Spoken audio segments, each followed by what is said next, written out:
حضرت منتصر بن عمارہ بن ابی ذر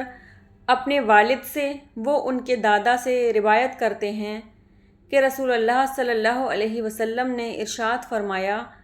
جب قیامت قریب ہوگی تو ریشمی لباس کی کثرت ہوگی، تجارت بہت بڑھ جائے گی، مال و دولت میں اضافہ ہوگا، دولت مند اپنی دولت پر فخر کریں گے، گناہ عام ہو جائیں گے،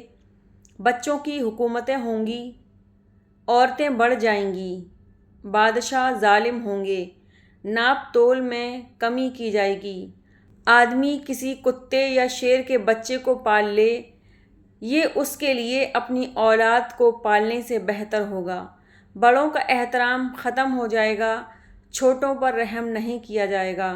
حرامی بچے زیادہ ہوں گے، حالات اس حد تک گندے ہو جائیں گے کہ آدمی سڑک کنارے عورت سے زنا کرے گا، کوئی شریف آدمی ان کو دیکھے گا تو اس کی غیرت صرف اتنی ہی ہوگی کہ وہ کہے گا، تم سڑک سے دور ہٹ کر یہ کام نہیں کر سکتے کیا؟ لوگوں کے دل بھیڑیے کی طرح ہوں اور اوپر لباس بھیڑ کی طرح شریفانہ ہوگا، یہ لوگ اس دھوکہ دہی کے زمانے کے شریف لوگ ہوں گے۔